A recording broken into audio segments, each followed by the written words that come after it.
Donald Trump déballe tout et ce qu'il sait sur Emmanuel Macron fait sauter tout en l'air. Il est au courant de tout et ce qu'il révèle maintenant sur Macron est incroyable. Restez donc jusqu'à la fin. Ça va être explosif. Le président Macron, raide comme un piquet, à côté d'un Donald Trump dominant dans le bureau ovale.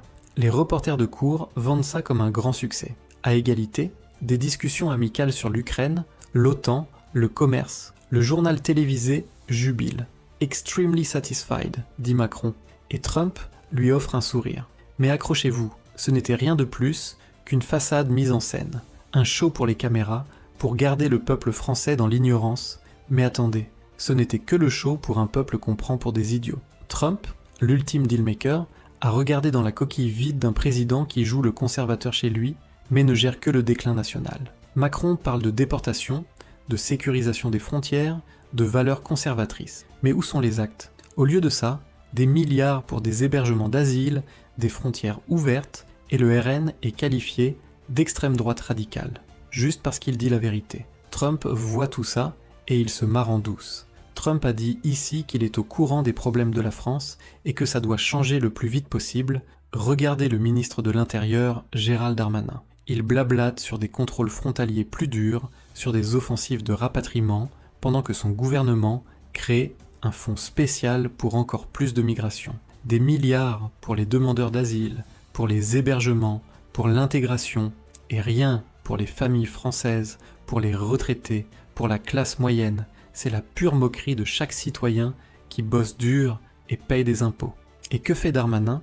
Il met en garde contre le RN au lieu de s'occuper de la sécurité intérieure qui s'effondre sous sa surveillance. Coup de couteau, criminalité clanique, zone de non-droit, tout est minimisé pendant que le RN est présenté comme une menace. Trump est entre-temps aussi informé des déclarations publiques de certains socialistes qualifiant l'ensemble du RN de nazi. De telles déclarations n'ont rien à faire dans un débat politique. Comment peut-on parler comme ça de la plus forte partie du pays actuellement? Le RN n'est pas un groupe marginal, c'est la voix de millions et on les appelle nazis. Ce n'est pas seulement de mauvais goût, c'est une attaque contre la démocratie elle-même. Trump est furieux contre la France et réagit à sa manière. Un coup qui fait mal. Pas de longs discours, pas de phrases diplomatiques, mais des conséquences dures. Le gouvernement US impose des sanctions étendues officiellement contre des entreprises énergétiques russes. En réalité, ciblées contre la France. Ce n'est pas un hasard, c'est du calcul.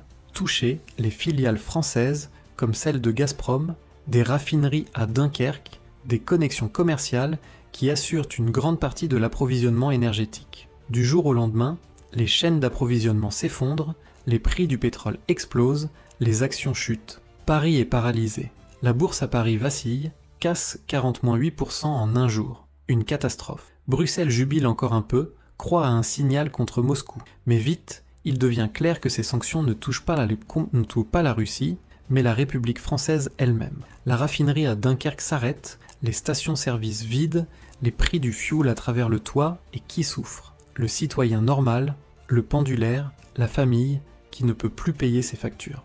Particulièrement brûlant, selon Marine Le Pen, le gouvernement US est parfaitement informé de la classification du RN par les services de renseignement. Elle a parlé avec des représentants de haut rang de l'administration Trump, dont Vance et le sénateur Marco Rubio. Les deux seraient alarmés par la répression des voix d'opposition en France. Vance aurait dit que si un gouvernement classe sa propre opposition comme extrémiste avérée, juste parce qu'elle critique la migration, alors ce n'est plus une démocratie, c'est un système autoritaire. Le message de Le Pen est clair. Si on veut défendre la démocratie et la liberté d'opinion en France, alors seulement avec une forte alliance de droite et une alternative courageuse pour la France. Le RN n'est pas le problème, il est la solution.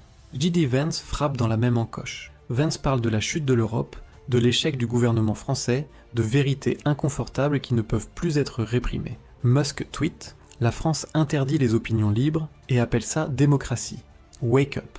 Les deux voix n'est un dans le RN1, mouvement qui lutte pour la souveraineté, la liberté et la protection des citoyens, exactement comme le mouvement MAGA aux USA. Pourquoi Le Pen est-elle si dangereuse pour les élites? Parce qu'elle dit ce que beaucoup pensent, mais n'osent pas dire à voix haute. Elle parle de la crise de la migration, de la perte de l'identité nationale, des conséquences économiques de l'idéologie verte, et elle le fait sans peur des conséquences. Ça la rend cible, mais aussi espoir pour des millions de Français. Trump voit en Le Pen une âme sœur, une politicienne qui ne se laisse pas plier, qui défend ses convictions et qui est prête à mener le combat contre le globalisme. En Île-de-France, les dernières centrales nucléaires sont menacées de fermeture. En Provence, des pénuries d'énergie menacent. Des PME déposent le bilan. Même à l'Élysée, c'est la consternation. Des fonctionnaires parlent anonymement d'un choc sans avertissement. Bloomberg rapporte que Washington a délibérément renoncé à toute consultation. On voulait poser un signe, et ce signe dit que la patience est à bout. Macron essaie frénétiquement de redresser la barre.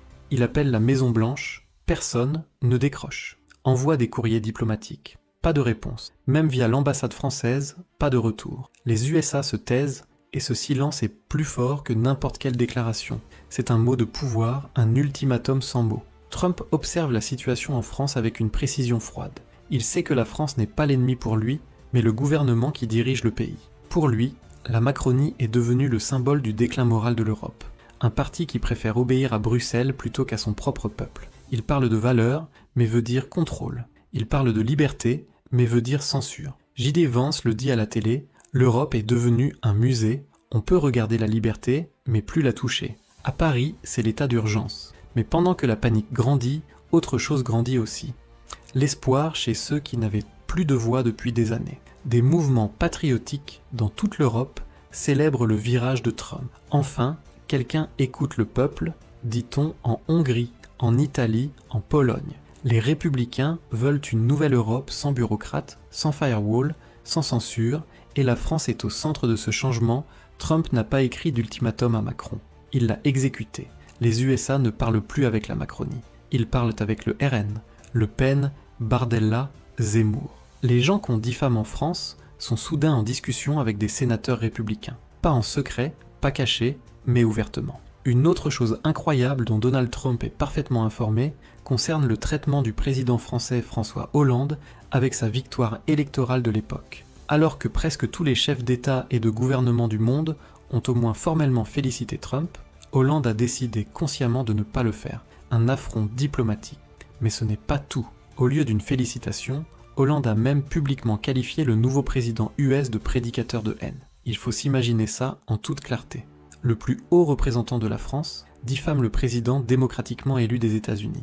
Un procédé qui a provoqué des secouements de tête dans le monde entier et a encore aggravé les relations tendues entre Paris et Washington.